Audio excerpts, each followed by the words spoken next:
here. I recognize that some of you, it's morning, for some it's midday, and for some it's evening. And so we're just really grateful that you've taken this time out on your Friday to join us.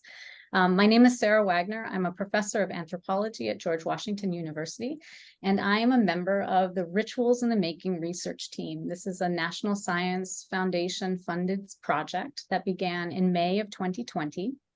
Our team of students, we have undergraduates, graduates, masters and PhD all work on this, and some faculty as well from the anthropology department here at GW.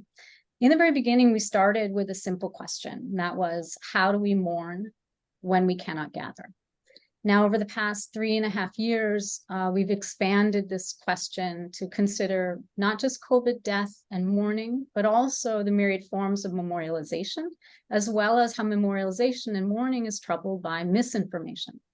This is a 5-year study, and we will continue our work through May 2025. Now, this past summer, as we saw in the national headlines, it seemed to be that the pandemic, the COVID-19, was sort of slipping away from our attention. And it actually struck us as a research team as a very good time to start conversations, including with many of our collaborators and our colleagues with whom we've been talking for the past 3 years.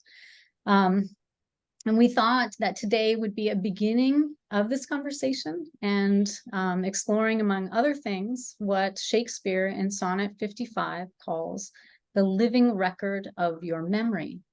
And that is, in his words, not marble nor the gilded monuments, but in our words, the living organic record of memorializing those we have lost to COVID-19.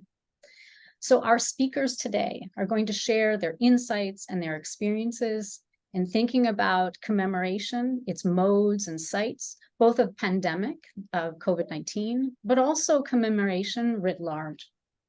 They are going to speak for about 15 minutes each.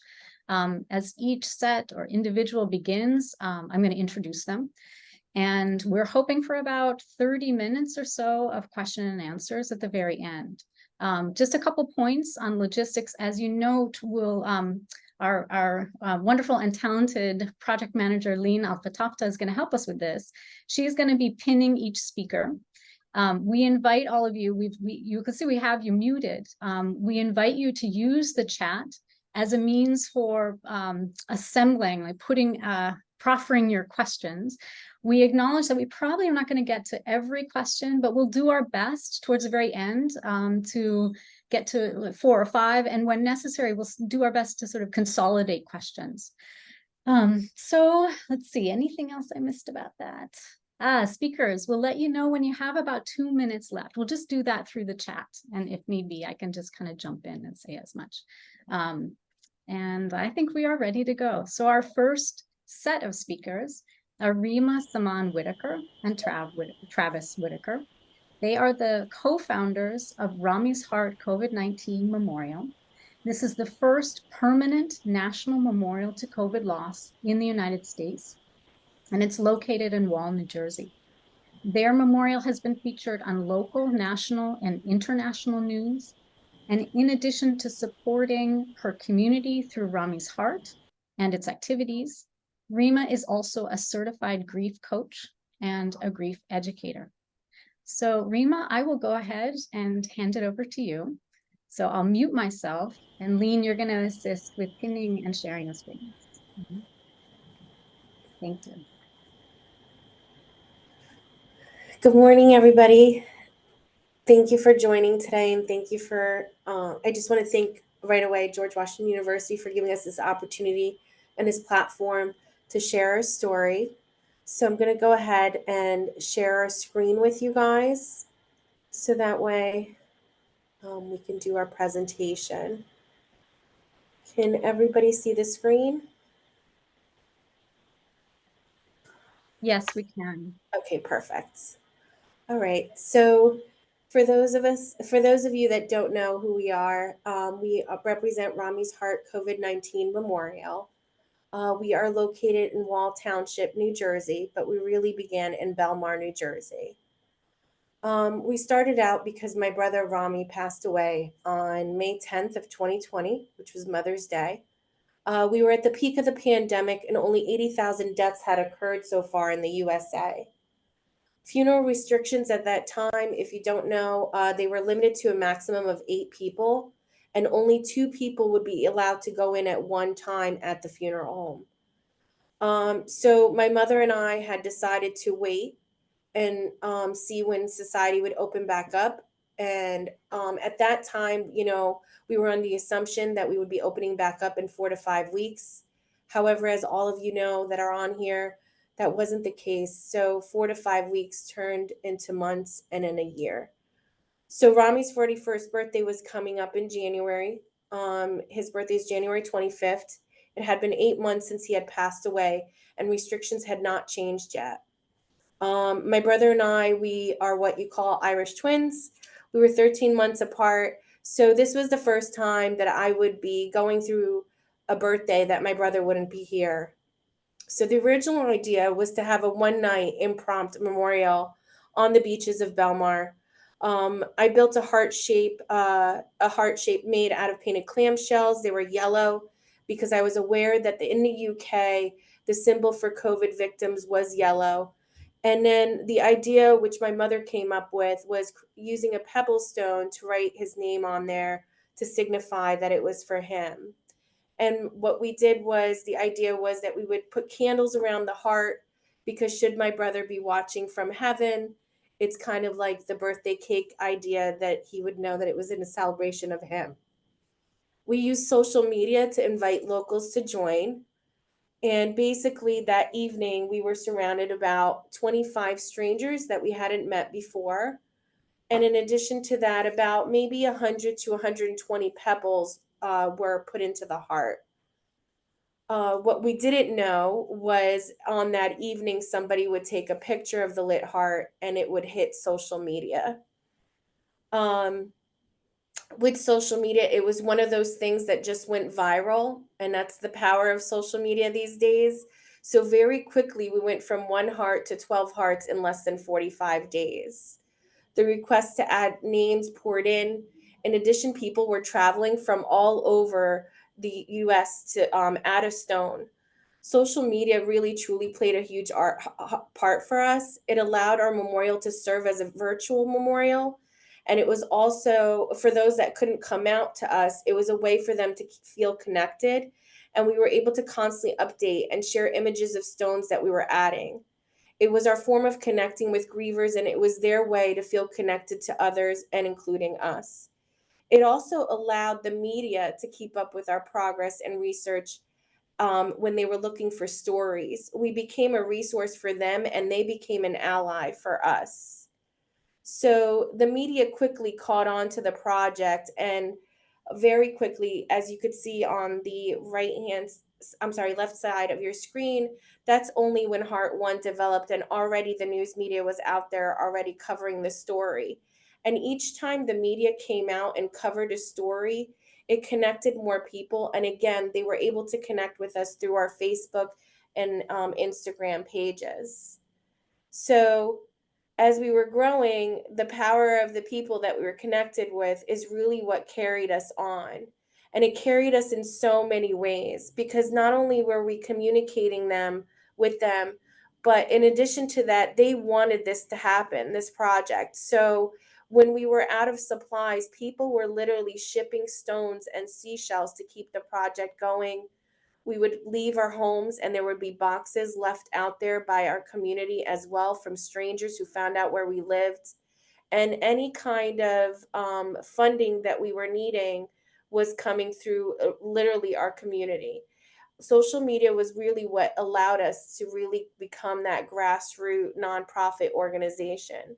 People came together very quickly to show their support through donations and even materials. The other connection was people wanted to know what was going on with the memorial because, again, we're in lockdown. And the thing about our project was we were out in Mother Nature. So, here, as you can see, the project was snowed on. So, we had to put flags into the ground to outline the memorial. So, this way, the people that attend to the beaches wouldn't plow it. But in addition to that, people were scared and concerned about what was going on with their loved one's rock. And again, as the project continued to grow, thousands and thousands of names were coming in, and we were, doing our best to keep up. But on top of that, people began to ask, when will we light the heart again? Because they had seen the original picture of Rami's heart being lit, and they wanted us to light those hearts again. So the idea again came on where, okay, let's light the hearts one last time. March was coming up, and now we are going to be marking the 1 year anniversary of the pandemic. So we decided that we would light the hearts one more time in March of 2021. What we didn't realize was the amount of connection that we made. We had people fly from California, Arizona, Ohio, everyone to join us for this evening. And the reality was, we were joined with over 450 people on the beaches of Belmar. Again, this is during the pandemic where we were in lockdown and community gatherings were limited to 25. This is when the vaccine is first initially rolling out and people were having a very difficult time accessing it. So this particular evening was very it really impacted which direction we were moving forward in, because the lighting of the hearts was truly the marking of the pandemic for us, but it was also the beginning of our ritual in the making. It made us realize what impact we were having on this community and how we were connected to so many. And we realized that if we demolished this memorial, we were going to not only be impacting ourselves, but impacting the many people that were attached to these names. So we became a 501c3 and very quickly decided to begin to ask for donations. As I mentioned in the beginning, we were connected with with media, so one of the reporters actually recommended that we raise funding right away. But on top of that, the media began to release stories letting people know that we were looking for a permanent home now. We knew this memorial could not stay on the beach any longer, and it was a matter of time before it was going to be summertime and the beaches would open back up. So the main concern was vandalism. So as we started to raise funds, we became proactive. We paid a carpenter to build these shadow boxes. And we got volunteers, excuse me. We got volunteers to come and glue the boxes together. And then we were working with the community. Again, because we were so connected, local businesses offered to host a heart while we would find a permanent home. But in the meantime, as the heart sat in storage, again, it was eye-opening to us, the eagerness for us to find a home. People that are engaged in a ritual, people will engage in a ritual with intention of achieving a desired outcome. Rami's heart became a safe place for those impacted by pandemic to alleviate their grief.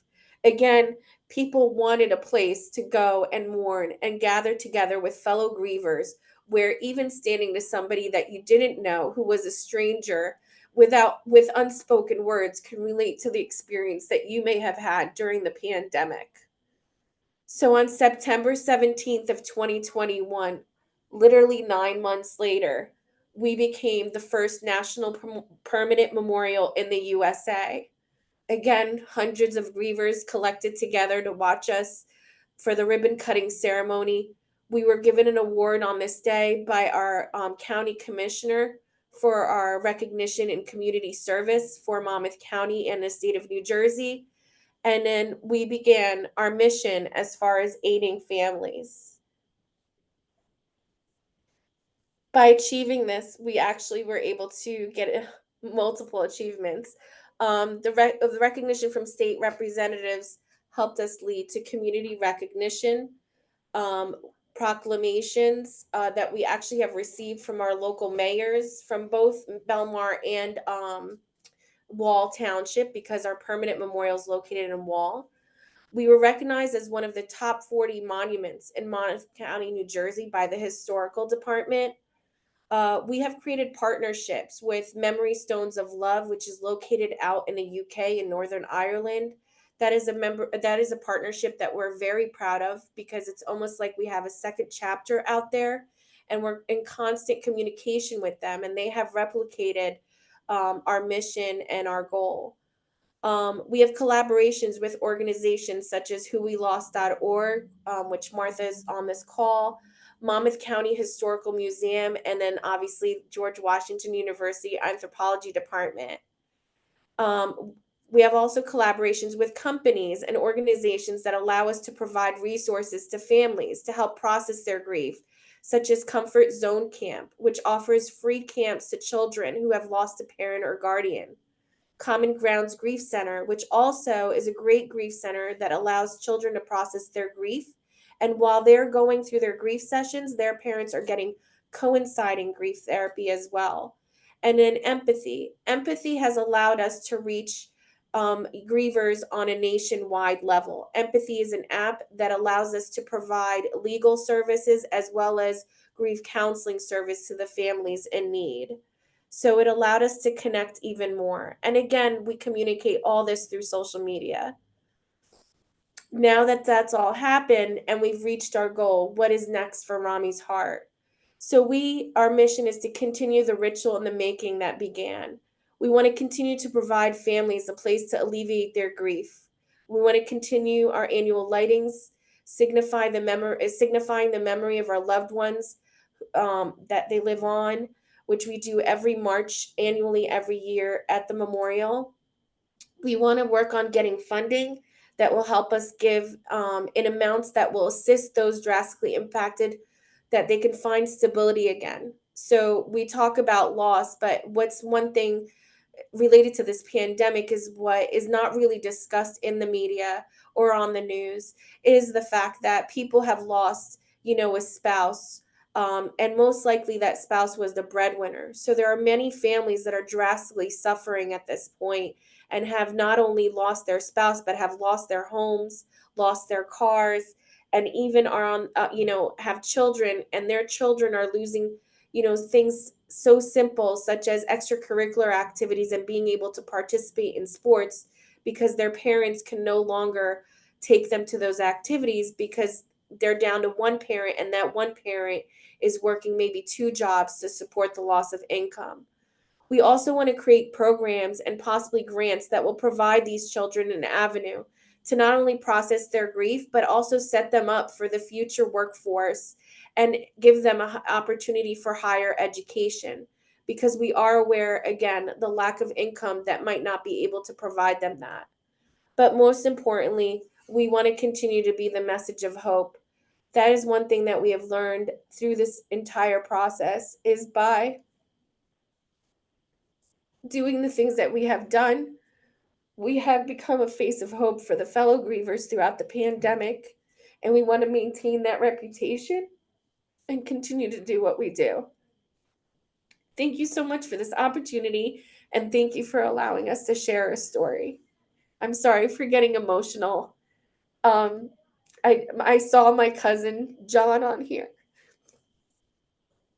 and we saw each other first time right before the pandemic, and it was the first time in 23 years, and I haven't seen him since. So, I wasn't expecting that, but I love you, John. So. And welcome, John. Thank you so much, Rima. Thank you for your courage and grace to come speak with us today on such a powerful and important topic, and to showcase for us the extraordinary work. There were some photos there. I just had never understood some of the backstory, particularly the early days and also the transition to your permanent memorial. So thank you very much, just for the grace and the poise to speak with us. So. Thank you. Thank you. I have a question, but what I'm going to do is I'm going to model this. I'm going to put a question into the chat, and you just hang on to it. It's really sort of straightforward. It's not that deep, but it's just something that I'm curious about. So I'll put that in the chat, and we'll just hang on to that until the Q&As. And I encourage other people to do the same thing. What I will do now, so let me just hit enter there, is let me please introduce Amanda Matthews. So she is our next speaker. Amanda is an American sculptor of public art and the space it inhabits, designing large-scale monuments and installations with an emphasis on accessibility for all people. She serves as the CEO of Prometheus Art in Lexington, Kentucky, and has earned more than 28 professional grants and awards. As an artist, a writer, and a public speaker, Matthews demonstrates a commitment to fairness, civil rights, and community in her work, which recognizes and honors the plight of those who are marginalized and still seeking equal rights and representation. Thank you very much, Amanda, for providing us with both that explanation and also kind of your value mission statement. So thank you for that. I'll mute myself now, and I will allow Lean will now spotlight you, pin you, okay? And and I just want to note, Amanda, you said it'll take just a moment for you to transition to presenting. So we acknowledge it'll take just a second before the presentation is up and ready to go. Thank you. Thank you so much. Can you hear me? Yes, can you hear me? Yes, we can. Oh, good. And can you see the first slide, which is our state capitol? Yes, I can. Wonderful. Thank you so much. It is such an honor to be here with such esteemed researchers and professors and other artists and fellow grievers. And I get emotional when I see other people get emotional. So I'll just go on and apologize now, because I think the previous story was so touching. We have so much to learn from it. But my story is actually a lot different than that one. So to our knowledge, Kentucky is the only state in the United States to have established an official COVID memorial. A little bit of context around our state and the pandemic and the circumstances. Our governor, Andy Beshear, received incredible early praise for his handling of the pandemic. He became nationally known for his empathy, his quick actions to save lives, which he based upon CDC recommendations, and his afternoon press conferences, where he became famous for saying, "We will get through this, and we will get through this together." And you know, he just became nationally known, and we are proud to have him as a leader. However, that didn't last very long. Early in the pandemic, we saw a group march on our Capitol and on the governor's mansion. And at that time, we were one of the few governor's mansions that did not have security fence around it. It has been important to be accessible.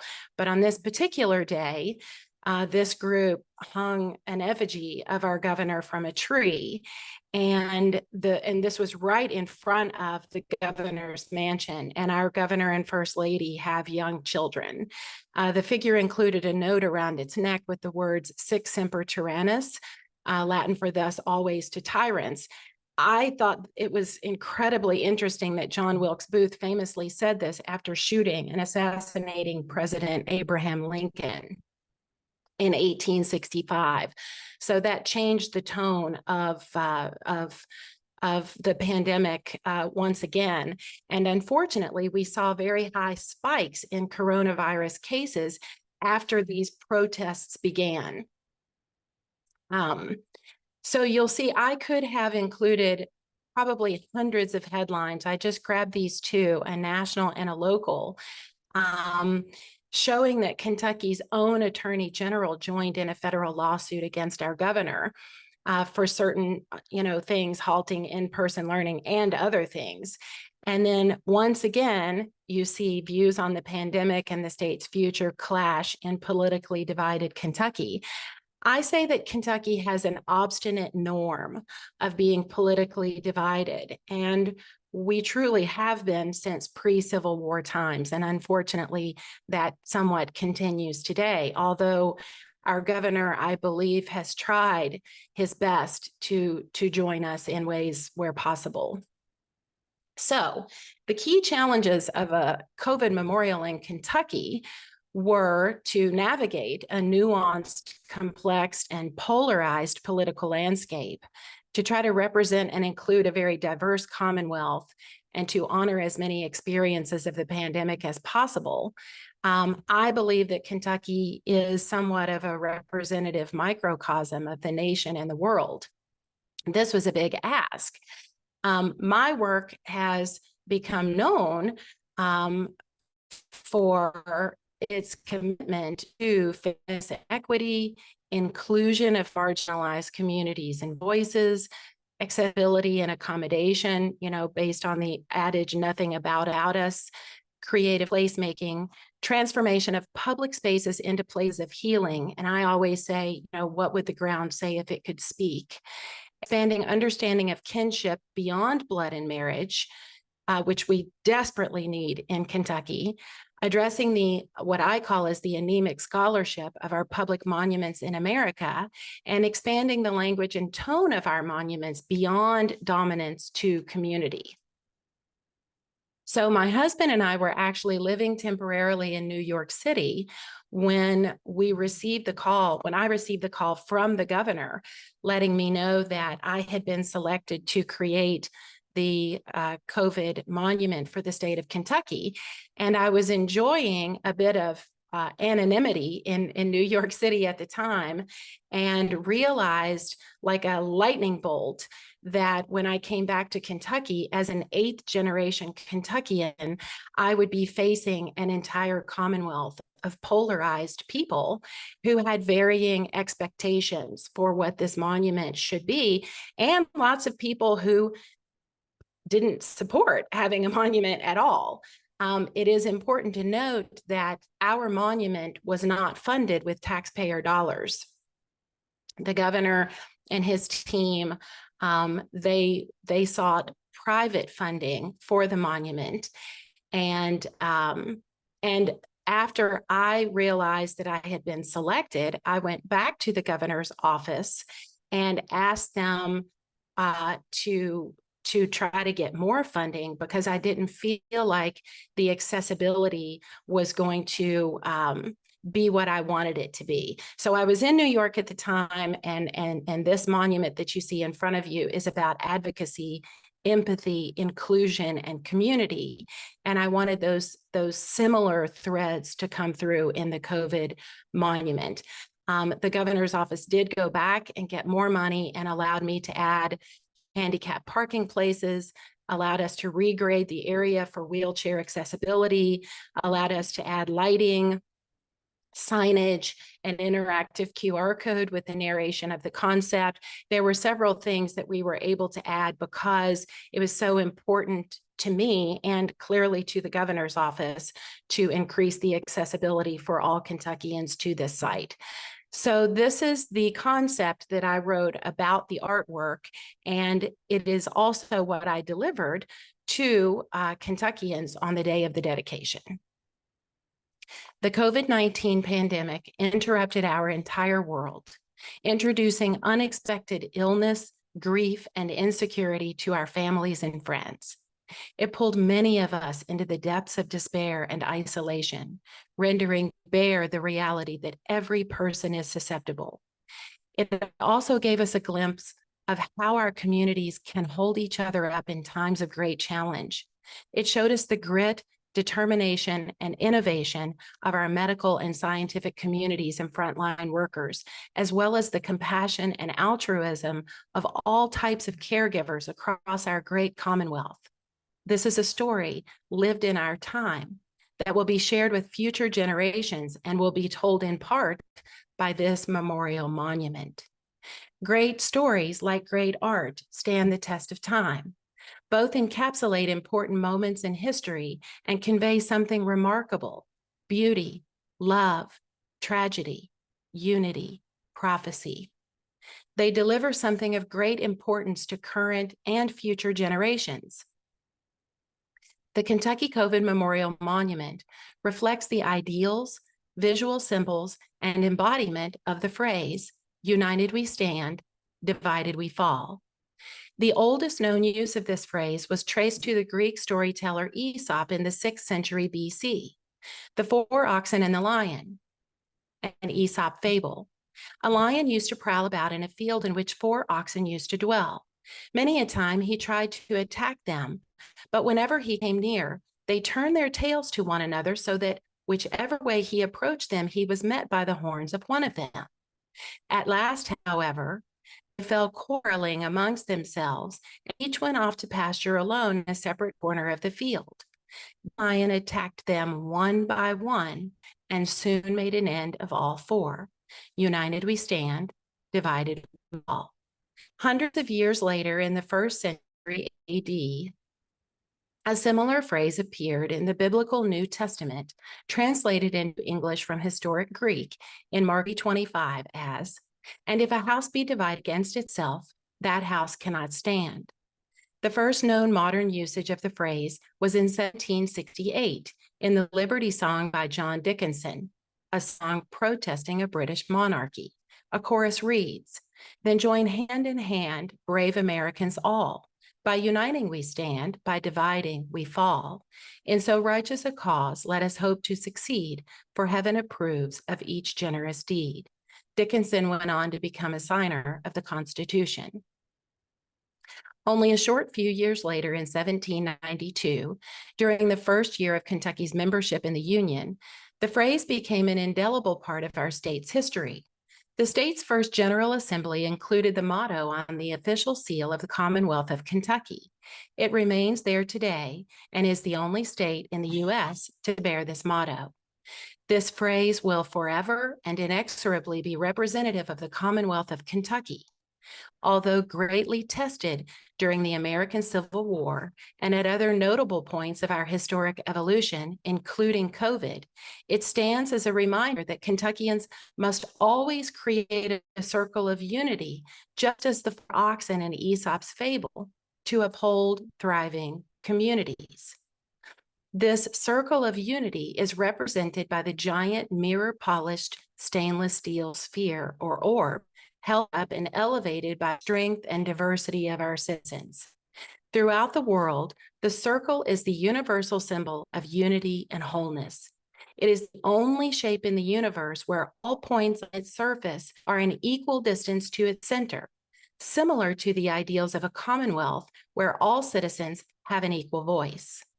A sphere is considered a reflection of the spirit it embodies, and it casts an incredible reflection of ourselves to each other and to the world. Our state motto and seal are inscribed around the equator of the sphere as a reminder of its original meaning in 1792 and our continued commitment today. The design elements of this monument visually capture the imagery of our state seal in three-dimensional form. Most important to this concept are the people of Kentucky. I'll repeat that. Most important to this concept are the people of Kentucky and their fear and grief during this time, yet their hope for better days. The central mast, which supports the sphere, represents the doctors, scientists, teachers, first responders, leaders, and all frontline service workers, all who have dedicated their lives in service to others by providing necessary care and vital resources during the time of COVID. This creates a column of support. Entering the monument, a figure on the column is holding a cardinal as a gift to the viewer. Significant for many, the sight of a cardinal is recognized as a notable spiritual messenger, meaning an angel is near. Additionally, the cardinal evokes a feeling of home for Kentuckians as our state bird. This vibrant red bird not only signals the beauty of life, but also the intrinsic act of departure. Each of the figures represent diverse Kentuckians showing support for one another during a time of loss and suffering. These gestural figures, sculpted very loosely, represent many sizes, shapes, ages, races, and genders, and convey the beauty of diversity. They create an outer circle showing love and support and contribute to the spirit of Kentucky in their own unique ways. Each is bestowed with a small mirror-polished orb reminiscent of the large one that engages the figures in shared interaction. Common to each figure is a noticeable hole at the base of the neck and the top of the chest. This empty space represents the indescribable grief and despair at the loss of our loved ones, relatives and friends who left us far too soon. During the time of COVID, Governor Andy Beshear asked us to ring bells so those feeling alone know we are with them. The sound of ringing bells has long been connected to the spiritual world as a way in which angels communicate with us in the earthly realm. To honor this, a small bell resides inside each open space in the chest of the figures, allowing the wind to create a beautiful dialogue between our departed loved ones and those who are still here. Our governor also asked us to turn on green lights to show compassion for those we have lost. The center of the memorial glows green in the evening, while the lights help guide us through the darkest part of the night until the sun comes up the next morning. Over and over, we are reminded of the undeniable power of our state motto. Its many iterations have crossed multiple generations and beliefs to stand the test of time. It relays a diametric message of possibilities, tragedy, or love. Together, let's embrace a spirit of oneness as we honor all Kentuckians and reflect on the great motto of our Commonwealth: united we stand, divided we fall.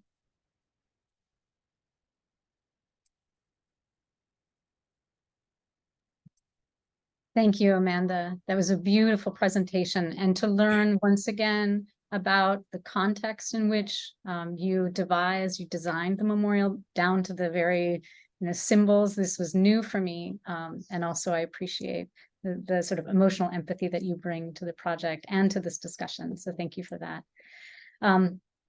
I see we have a question. This is good. I want to see questions in the chat. This is exactly what I did during, while teaching over Zoom, is to invite my students to add questions. Please do, and we'll do our best to bring them together at the very end. I'll now turn to our third speaker. This is Jay Winter. He is the Charles J. Still Professor of History Emeritus at Yale University. He is the author and editor / co-editor of over 15 books, included among them the celebrated and seminal text, Sites of Memory, Sites of Mourning, which was published by Cambridge University Press in 1995. He has worked for many years on the history of war and remembrance. I should note he was also the co-producer, co-writer, and chief historian for the PBS series, The Great War and the Shaping of the 20th Century, which won an Emmy, a Peabody, and a Producers Guild of America Award for Best Television Documentary in 1997. And I also, on a personal note, want to say what a generous mentor and his words, a kind of muse for my own scholarship. So it is a great honor to welcome you here, Jay. I'll turn it over to you. And Lynn, just make sure you pin him, please.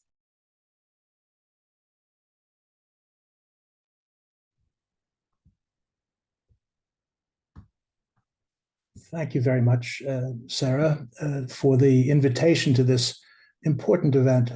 I want to say that my comments are in part reflections on the achievement of the participants who have spoken before and those who will speak after.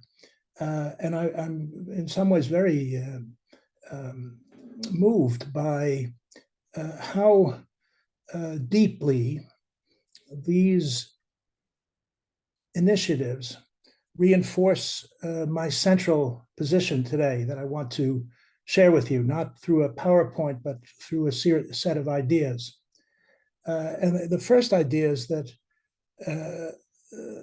memorials on the small scale, on the local or regional scale, not national, I want to claim that they, all over the world, are sacred sites.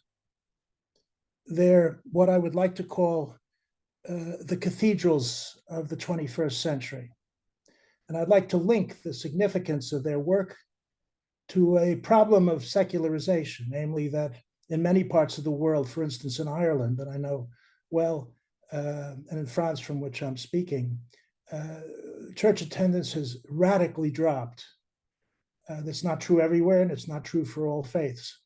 But it is true in many populations where people ask difficult questions about why do the just suffer? Why do decent people die prematurely? Why is there an epidemic that take the elderly when they should live out their lives in peace? These are questions that have been asked, if not answered, maybe answered, but certainly asked in religious institutions for centuries. We are now at a time where we need to recognize that the sacred is by no means dead, but it is migrated. And I want to salute those who speak about their work as organizers of the migrant trajectory of the sacred. I want to make a central point is that most monuments, most memorials do not survive. They have a half-life. They begin to, as it were, lose their charge the moment they are created. And the real question is, how do we keep them alive? And I want to address that in a few minutes. But one of the significant issues that I want to insist upon is that those monuments that really last are not at the national level. They're at smaller units of aggregation. And the reason is that they're done by groups of people I call memory agents, memory activists, who do the work of remembrance. And without ritual, without action, memorials pass away. That's what I mean by half-life. There are many memorials that I know about. For instance, I taught at the University of Cambridge for a long time. And I used to ask my students if they saw, what did they see when they took the bus into town from the railway station? They basically didn't see what I was referring to, which is the town war memorial. The reason why they don't see it is that there is no social action. There's no ritual surrounding it. Those local memorials that touch local people sufficiently that they use their time, sometimes their money, certainly their hearts, to keep these monuments alive are the memory agents I see indeed among us, and whose work is essential to prevent the atrophy of memory, since memory naturally passes away the way we all do. And to make a memorial last requires action, and action of a kind of transmission through generations I'm going to talk about in a moment. But small is beautiful in this field. National big monuments get hijacked by politicians who use it for their own selfish purposes. Not all of them, and there are exceptions. I'm not making a universal case, but I want to suggest that the smaller the monument, the closer we are to those small groups of people who give their hearts and their lives to make sure that memory becomes a lasting gift from generation to generation, that we move from what Jan and Elida Assmann, great scholars of memory, call communicative memory, what we talk about over the dinner table, to cultural memory, what is a focus for ritual. And in a project on rituals in the making, it seems to me that we need to talk about, can rituals keep alive monuments? In my view, monuments without rituals are monuments that have a very little chance of survival. Now, when we shift from high politics to low politics, from capital cities to small towns, from national leaders to ordinary citizens, it seems to me that we have to understand that social memories, collective memories, usually mean memories of small groups.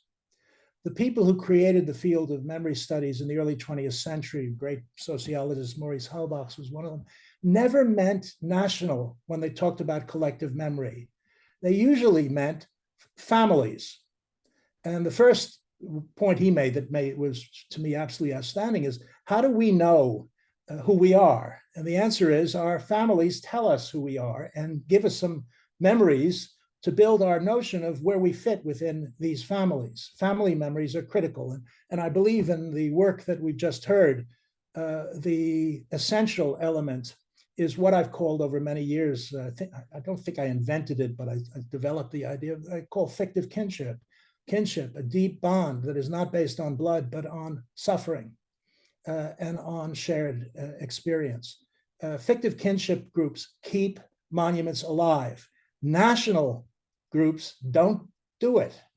It may be that there are national memorials that draw smaller groups or groups of fictive kin, groups that are collectives of other kinds to them. I'm sure that's true, and I've seen it many times in Maya Lin's Vietnam Veterans Memorial, for example, but there are other instances.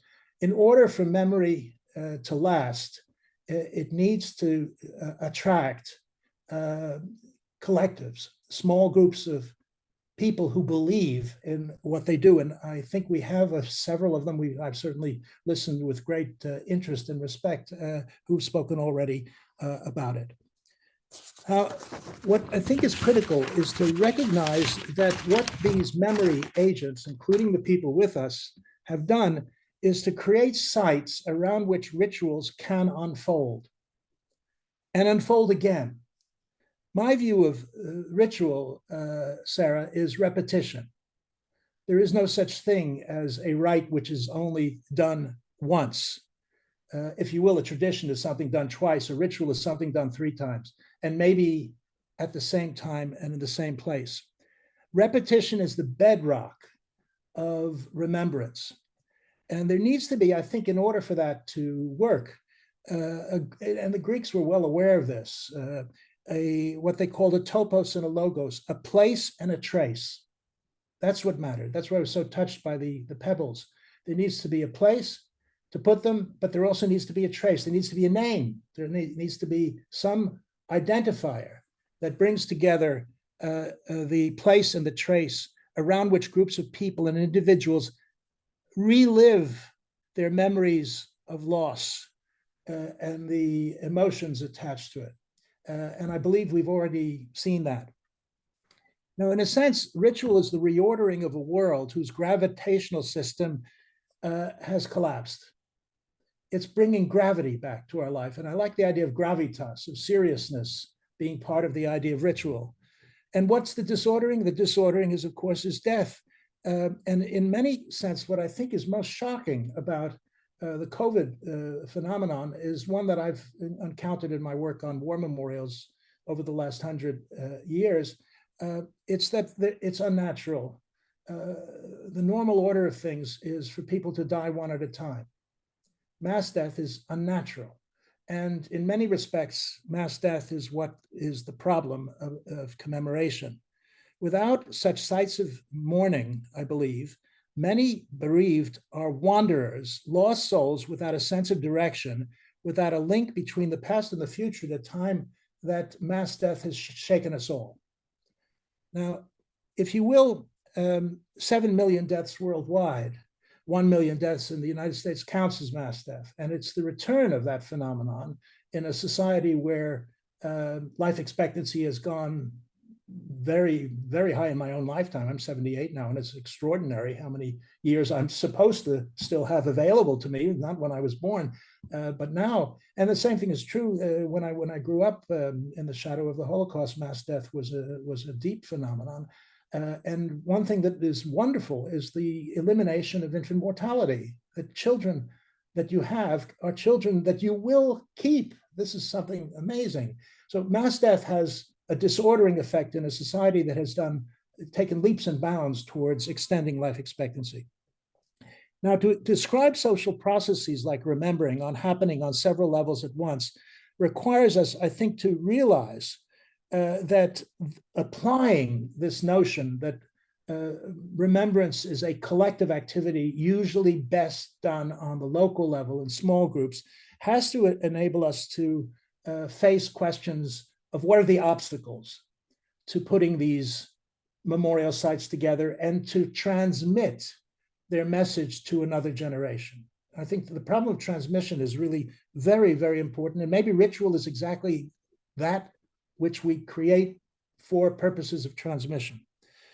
I want to suggest that memorials express the tension between remembering and forgetting, between the desire to remember and the impulse to forget. invisible, almost palpable ways. Now, most of these monuments that express this tension, as I say, are on the local scale. People brought together not by the state, but by their own or small groups' activity, who feel the need to speak out and to grieve.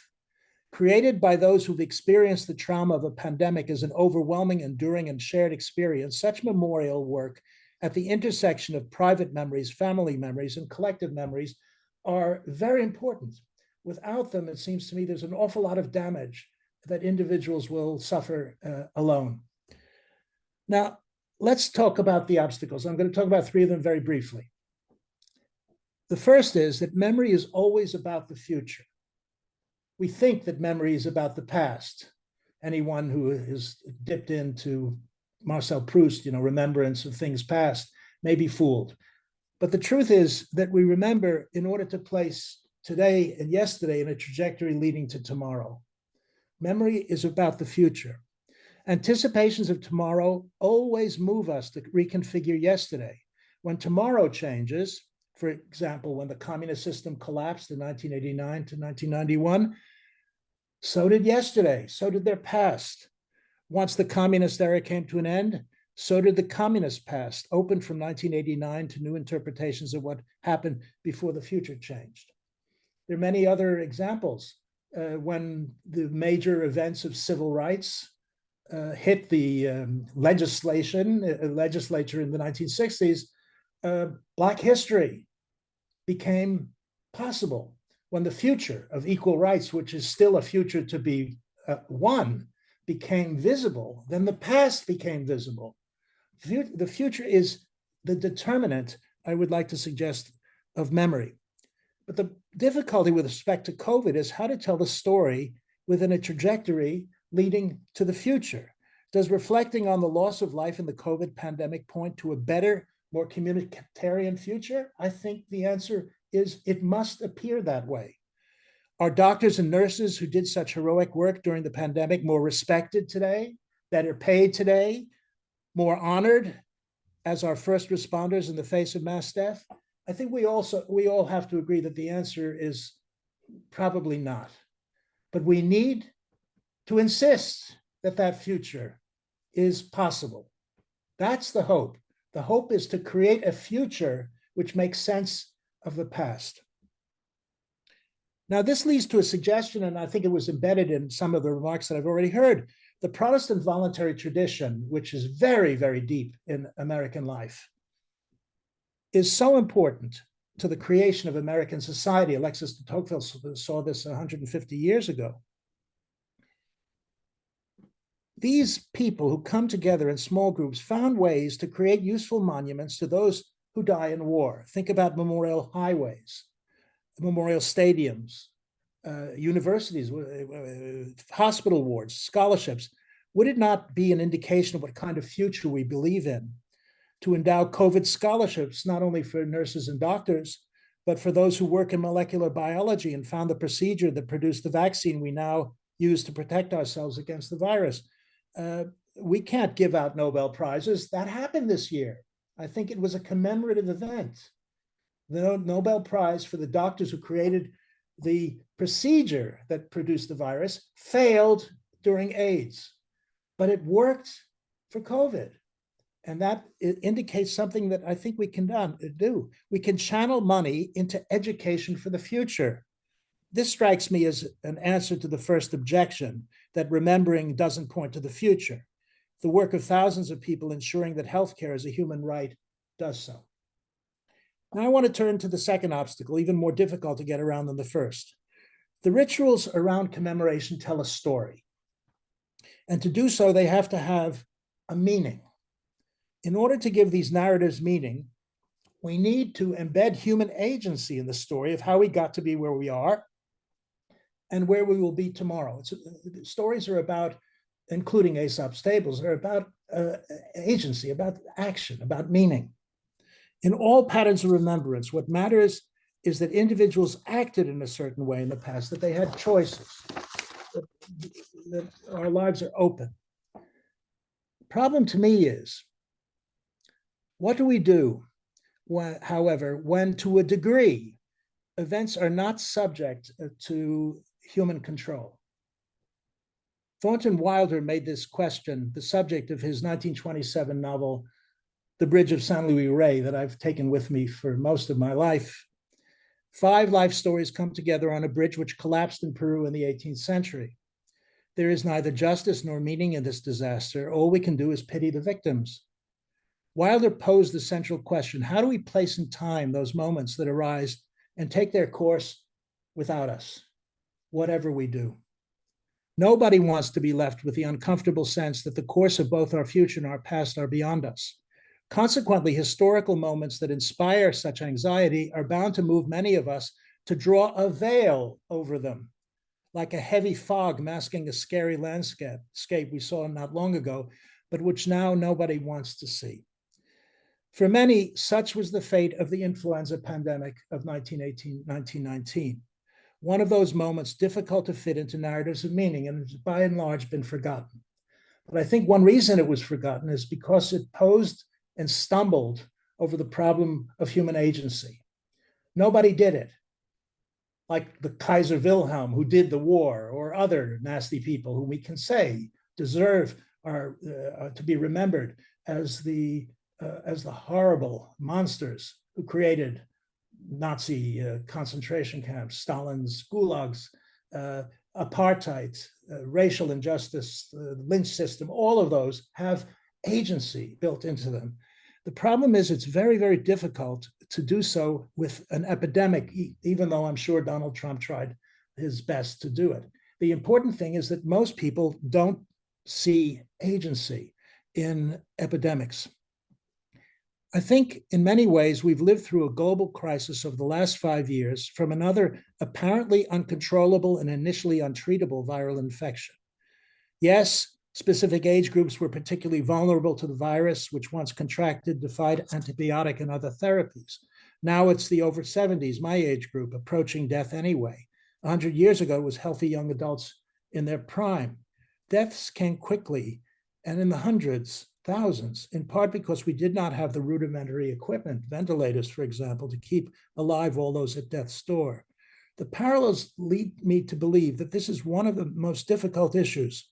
We have the option of drinking the waters of Lethe and consigning today's epidemic to the categories of non-events, meaning events outside of our action. I want to say that this must be recognized and rejected.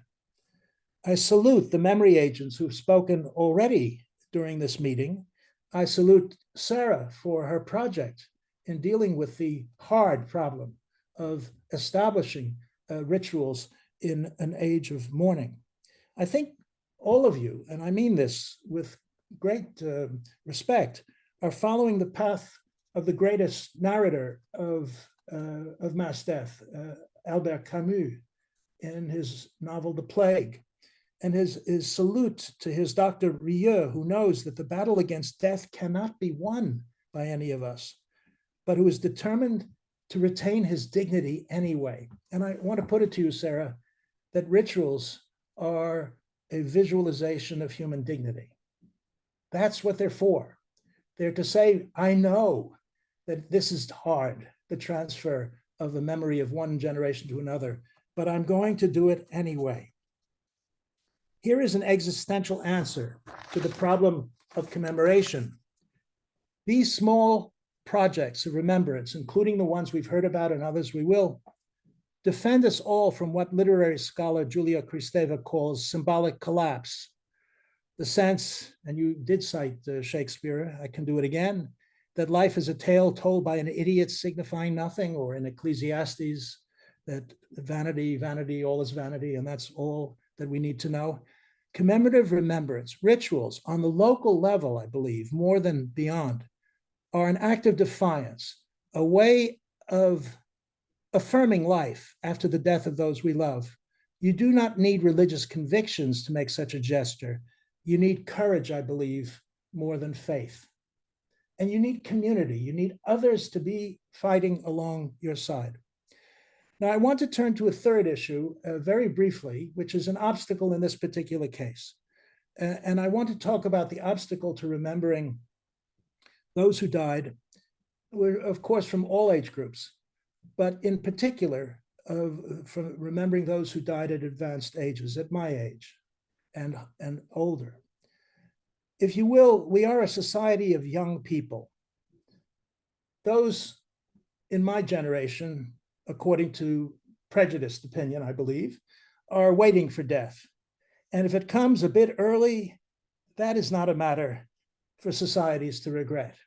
I believe there is a prejudice, which I can call an ageism prejudice, against commemorating those who are too old to be at the center of our society, our economy, our culture.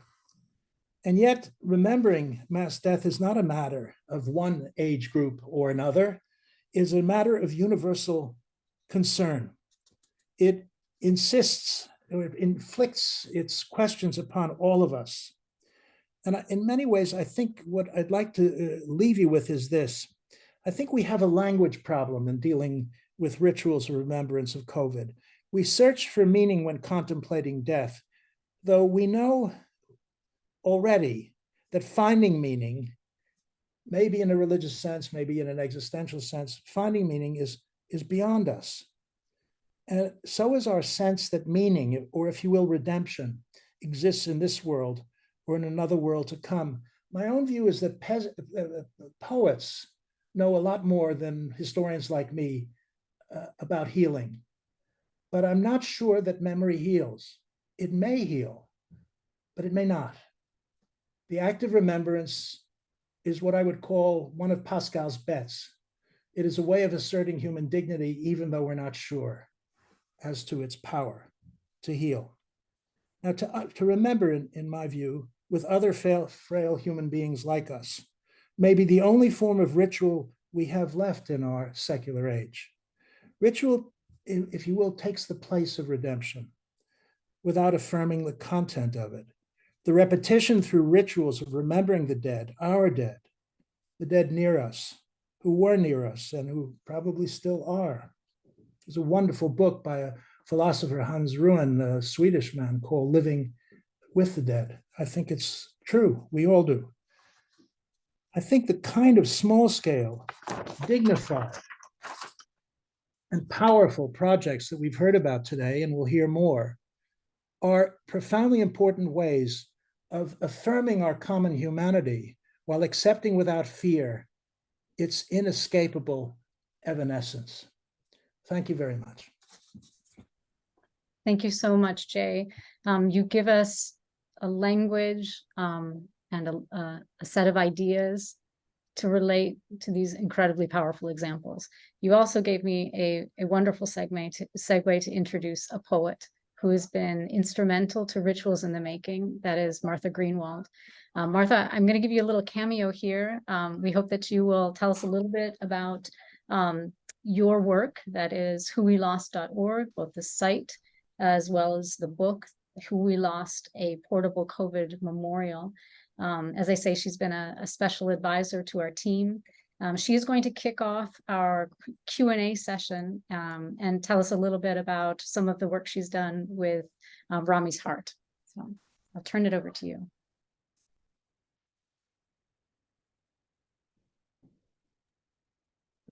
I have unmuted myself. I'm so honored to be here today with all of you. I also feel very moved and emotional right now as well. So as Sarah said, I'm the founder of the Who We Lost project, which I will say really like Amanda, I live in Kentucky, and I was completely inspired by Governor Beshear, and that's how I got started as well. So I started this as a COVID remembrance project that wanted to address something that Professor Winter just said, which is the inadequacy of language to express what was going on. So my attempt to help people capture these stories is how I began. I felt that the language of advocacy was full of cliche in a lot of ways and not specific to actual loss that was going on. So I encouraged people to tell their own stories. I am a proud member of the Rituals in the Making team, as Sarah has said.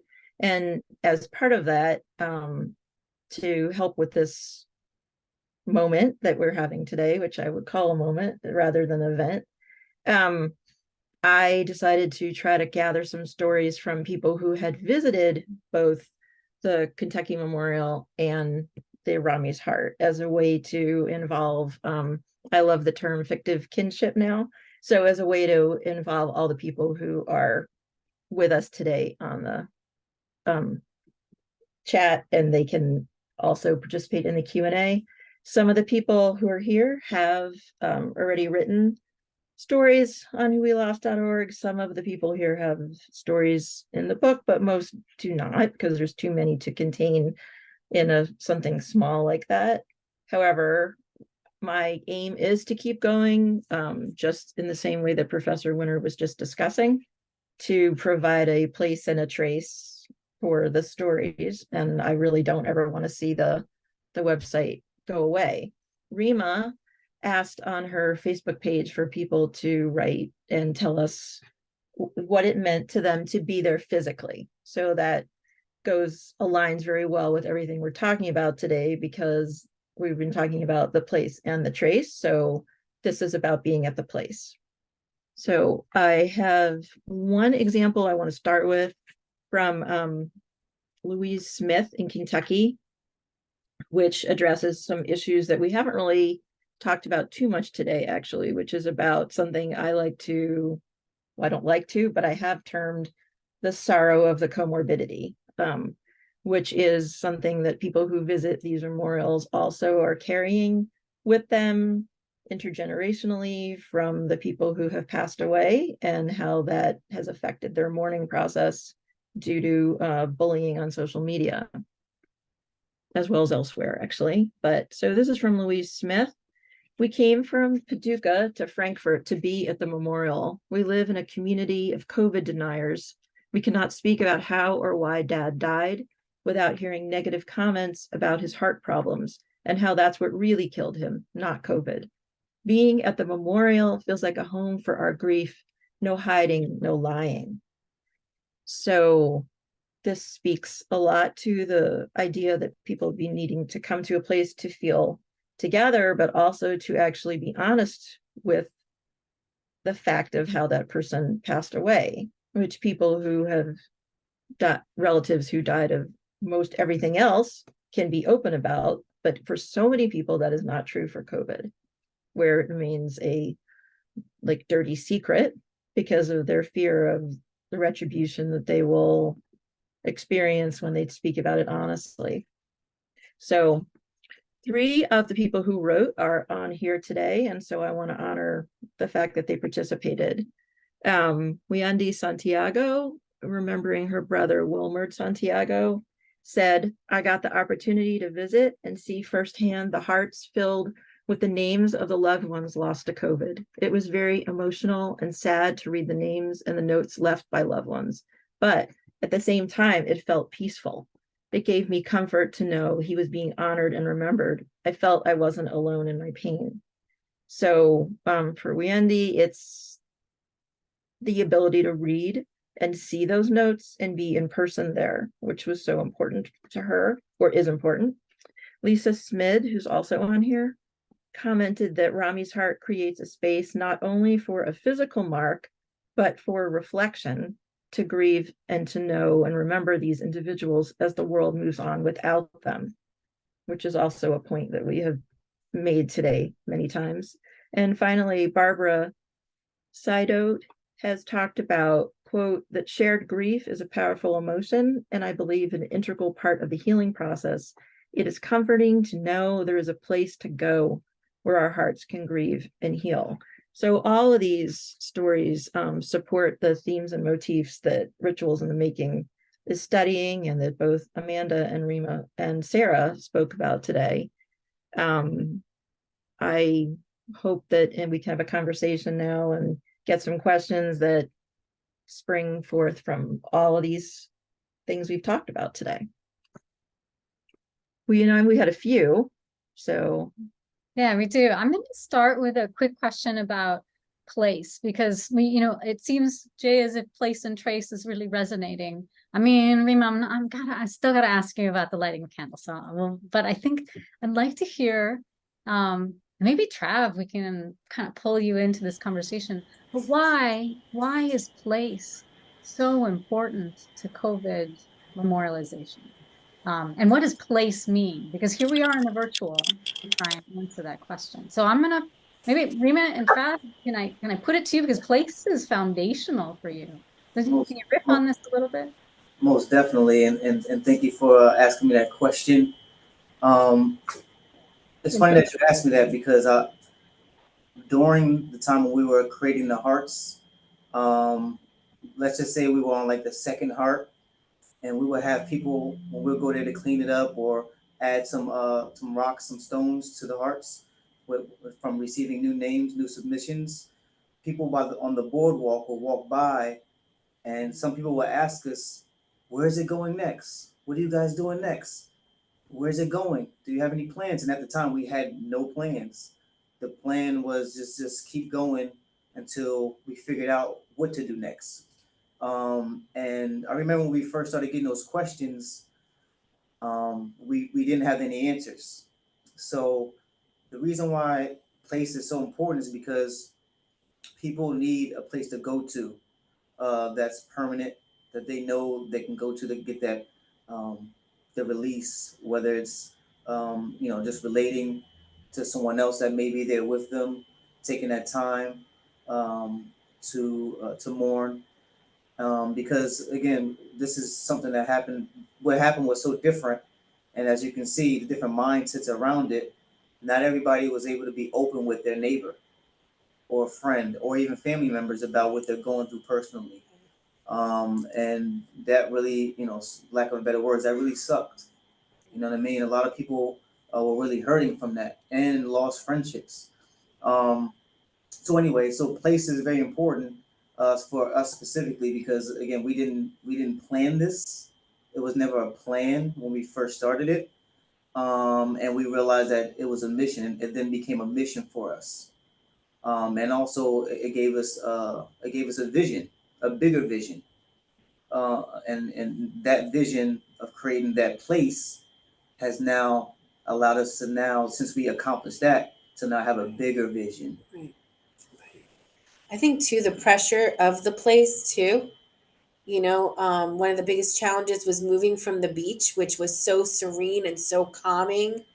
And no matter what, tribulations you're experiencing when you're next to the ocean, we know, on a scientific level, the positivity or the serene that the ocean sounds and that environment will have on your brain and your energy.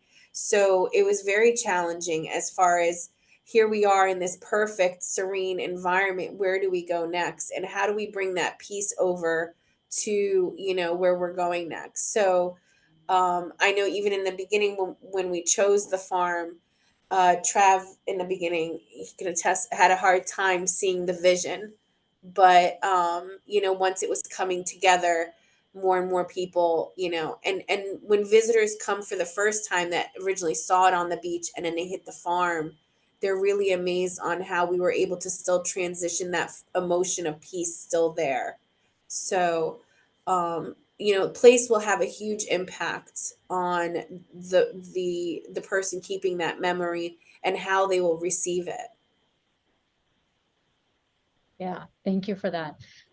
Maybe I can put a question that is both to Jay and Amanda, thinking about what happens when memorials don't arise, when there isn't place. So it's maybe a question about the consequences, either a refusal or the impossibilities of creating that place, right? That space, that site of ritual.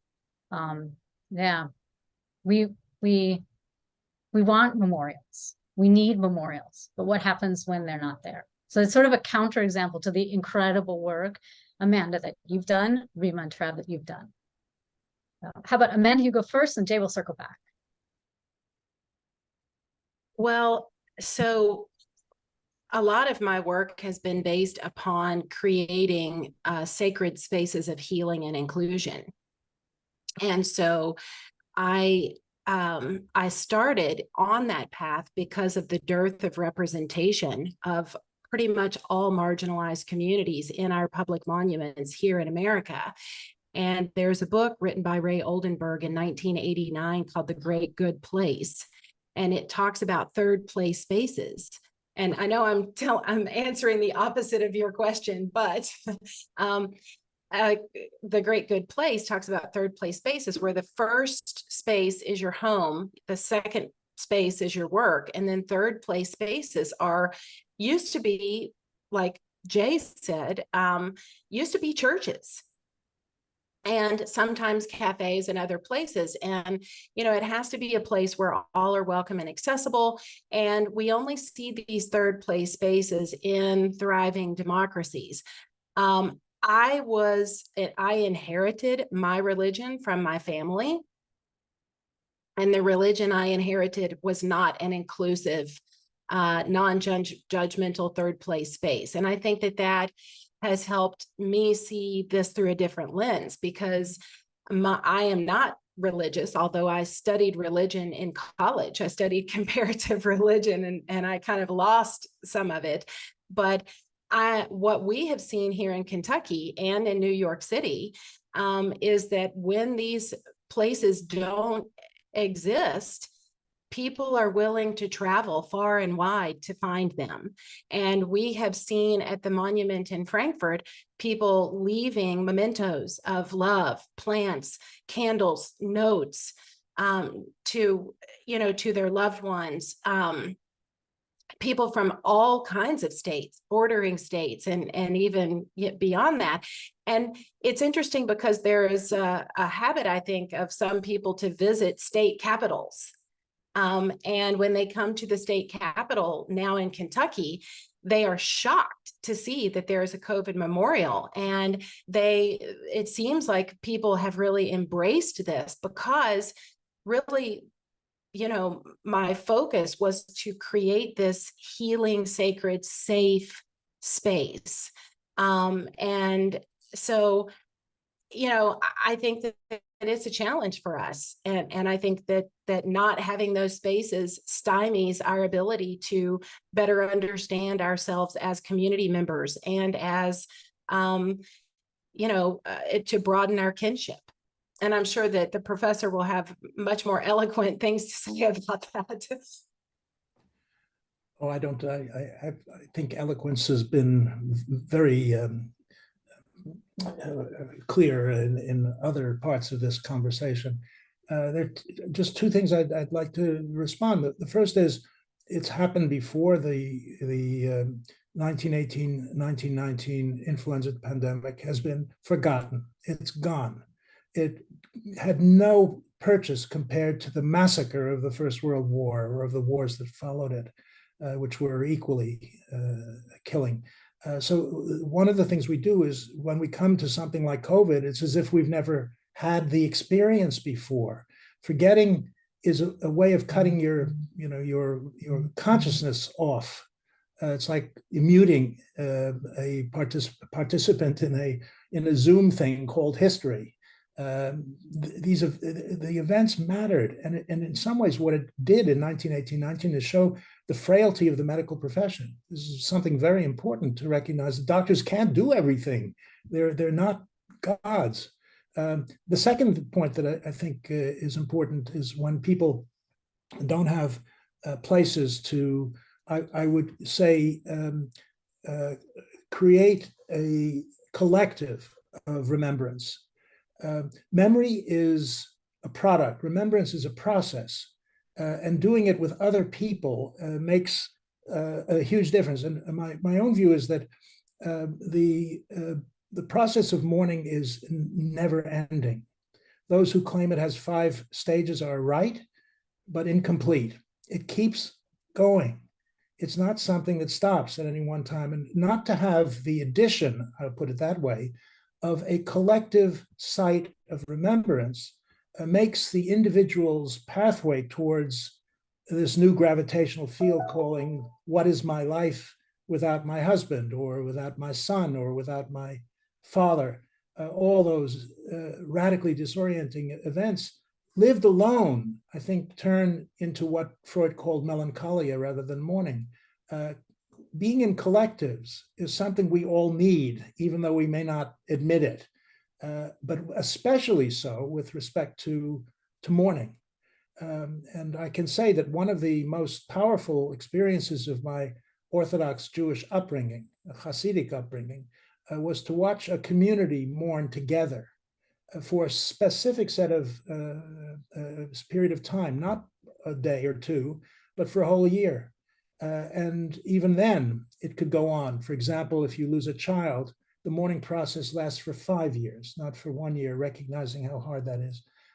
All I'm saying is that the anomie, the isolation of our social worlds that all of us know about, it seems to me to be a product of the absence of sites of collective remembrance. The more they happen at the local level, the small scale, the more they're likely to be available to people who really need them. And I again think that I'm not the person. I'm an historian. I'm not a poet or a philosopher. But I can say that the record of the past indicates that forgetting is the natural state of our societies, and remembering matters hugely. And to do so, we need to have places in which we can remember together. I think that's a natural outcome of most of the records of remembrance that have succeeded and those that have not. Thank you so much for these answers. I just want to draw attention. There's really interesting comments that are happening in the chat. Martin, thank you for your reference. Andrea, what a pleasure to have you here. Someday we'll get Andrea to come in and present about her own research and her insights into the experiences in Brazil. We have about 7 minutes left. I feel like I'm sending off questions that are coming in my head, but please, if there's, if other people have questions, burning questions, drop them in the chat. I'll ask one, and Rima, I'm going to put it back to you, because we talked about this. This was the speakers we gathered together beforehand, and we talked about emotions, like the relationship. I mean, almost, I think all three of you uttered the word empathy, yeah, but also, the relations, and maybe they're seen as opposites, maybe they're not, of grief and anger, or love and anger. And I wonder, Rima, if you would just speak a little bit about how you understand the emotional forces behind what you've done, and not necessarily, the 5 stages, but as your mother, as people within your community experience them. So some of us who are not going through this have a better insight. Thank you. So I know Jay mentioned the 5 stages of grief, but in the mid 80s late 90s, more research was done on those 5 stages, and what was discovered was a 6th stage, which was finding a purpose. So for a lot of grievers, we go through all the emotions of grief, and it's a consistent cycle. It's not something that you're going to heal from and it's forever going to be gone. You can be triggered very easily. So and even myself, I lost my father, let's say almost 8 years ago. And then, when I was getting married this year, as leading up to the wedding, everything was triggering because I didn't have my father to walk me down the aisle. So anything that I saw that triggered my memories of him was triggering my grieving process. Now, I think what's happened is with the emotions of grief, from dealing with different families is, everybody grieves differently, right? And we all need an outlet, and we all, one of the topics that came up is we need to be witnessed through that grief. We need to have that community. And as Jay mentioned, there's something about collective memories. And our history has shown us through 9/11 in the USA that collective grief helps people who have lost a loved one through a traumatic experience, kind of push through that process. So I think that, as far as myself and the memorial goes, me personally, I found my purpose even before processing the other 5 emotions linked to processing the grief. But that purpose also allowed me to connect with others, which were one, witnessing my grief, but two, it allowed me to realize that I was not alone through it. And that is the one common feeling that most grievers experience. You know, there's so many quotes out there. And one of them that always sticks with me that I see everywhere is that grief is the most loneliest journey you'll ever take, you know, or when you're grieving, you can be in a room surrounded by friends and family and still feel very lonely. And there's so much truth to that.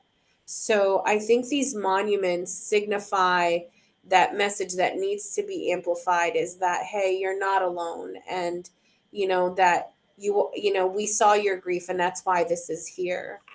So. Thank you so much. I'm going to just keep going. And by the way, Lean, if you see a question that I have skipped over, just re-up it. We just have a couple of minutes left. So I could turn to my, Martha, are you flagging something? Yeah, there was a question posed early on before we started. I think we haven't actually talked about this so much. Great. Do you want to pose it for me? Yeah, it's from Edward Koenig, and he says, how do you make a monument a living memorial? Most memorials commemorate events that have already concluded. However, even as we speak, COVID continues to impact us, perhaps not in the same level, but still does impact us. Yeah. Yeah, excellent question. Amanda, I'll start with you. Why don't we say Amanda, Rima, J? Is that all right? I think Rima is, you know, really the better example of the living memorial. I think that for me, I responded to what was supposed to be an international call for artists, and what ended up being what was supposed to be a national call for artists and ended up being international. So many artists responded to this, even artists outside the United States. So, you know, the guidelines were given to me for this monument, and I have to work within a built environment, which happens to be, you know, right in the overlay of our state capitol. So as you can probably imagine, there are lots of restrictions and requirements and that type of thing for this monument. But I think that because it has become a safe gathering place, and because people feel compelled to bring items and leave them, you know, I think that the interaction among human beings is what makes it a living monument. We do have a QR code so that anyone who wants to hear the concept behind it can do that. But I wish that there were other ways that we could continue to allow this to kind of have life and have breath and have continuity. And I think that the other monument really does that better than this one, just because of the grassroots development of it, because of how it has gone viral. I think that those things, you know, these two monuments are very, very opposite, but also very, very similar, if that makes sense. And so that is a challenge for a stationary monument. You know, how can it continue to live and breathe and have life and contain memories and convey those things? So, you know, kudos to you, Rima and Travis. I think that the world responded to your genuine empathy and compassion and love and grief and all the things that a lot of the rest of us feel and don't know how to express. And I'll turn it over to you guys so you have some time to respond. Thank you. I think that, you know, it's going to link back to a couple things. So, you know, Ed has a very good point. And ironically, you know, one of our other accomplishments is we were actually invited to the White House, and we were talking about the possibility of the United Nations coming up with a monument. And I was speaking to Cedric Richmond, who was, you know, the advisor to Biden, and he brought up the point that Ed did. He said, you know, when you look at memorials, they're after the war, right? They memorialize the casualties. And when he made that point to me, I understood it. I understood what the challenge was. And having the memorial, I understand that even deeper, because as the pandemic, changed in its phases, as we came out of the lockdown, as we now can be out in public, we're back at work, and I always say that we're somewhat back to life. I don't like to say back to normal. It's where do you draw the line, right? So if somebody dies today of COVID and they put a submission to our memorial, do we say no because you got to have a funeral today? No, we don't do that. I truly believe that COVID memorials are on a different realm, right? Because I think that they're relative, like the 1918 Spanish flu pandemic, or even if we look at the AIDS pandemic, right? So we have moved forward with AIDS, but do people still die of AIDS? Yes. Do they die of AIDS the way they were doing in the 90s? No, they were not.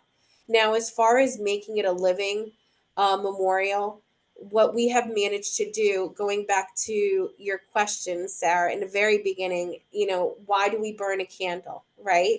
And this is where it's full circle. So burning a candle is really when symbol of a loved one passing. We see when you go to church or whatever religion you believe in, a lot of people will burn that candle when you're doing that burial ritual and stuff like that. I think, the idea or the concept always came about because burning that candle is a significance of, we're keeping their memory alight, at light. Their light continues to burn through us, in Jay's words, as their memory agent. So we're keeping that all together. But also that candle burning for rituals can also signify a new beginning. So I think for us, what we have done is we have created this ritual, right, from old ways, but our new ritual now is gathering annually and continuing to keep that memory forefront, right? And to Jay's word, we're going on our third annual lighting ceremonies. This holiday season, we're doing our third annual holiday event for the children that lost a parent. And so people look forward to that. And for me personally, which I never saw coming, it also, me as a griever, allows me to take a moment out of my life and pause for those 2-3 hours and attend that event. And here I am bringing my brother to forefront again and bringing his memory. Because when I'm standing there, we might not be discussing him directly, but that is who I'm thinking of. And as time goes on, through that grieving process, there are going to be times where I'll be at that event and I'll be smiling and I'll be talking about funny things Rami did. But there might be another moment where I will be looking at somebody and they may say something to me and I might start crying. So I think the part of the monument is linking a ritual to the monument, and making sure, and like I mentioned, who's on the call today, Memories of Stone, Karen, we communicate quarterly. And for 2024, for example, our rituals that are going to be happening, our annual ritual, we will be coinciding that at the same time. So, again, we're connecting across borders and across oceans and virtually too. That's a beautiful answer.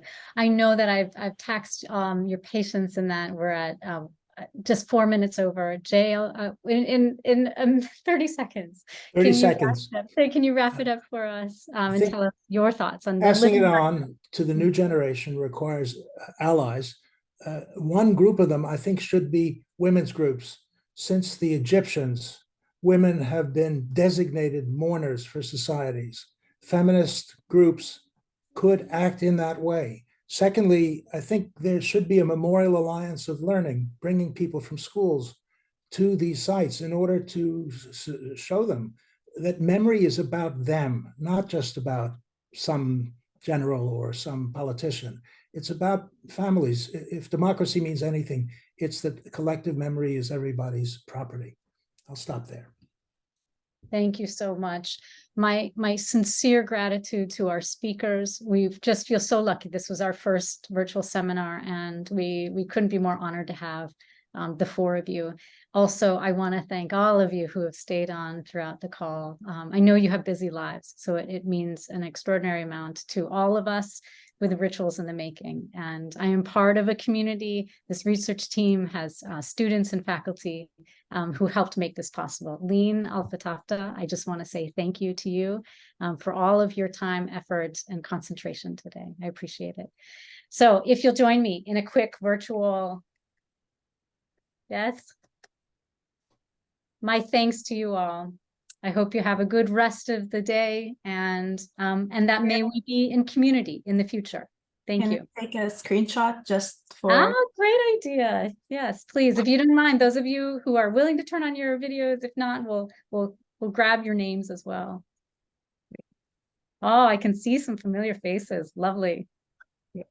Okay, 1, 2, 3. Great, thank you all. Thank you, Lynn. We release you all now. Goodbye. Thank you. Thank you, Amanda.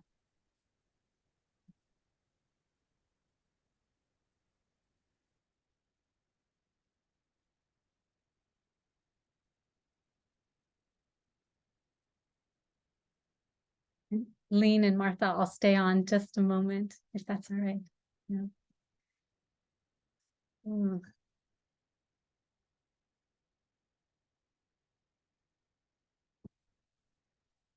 I thought it might be a good idea to save the chat. There were some really interesting ideas and at least one citation that I thought maybe we could share with some of the students who hadn't attended.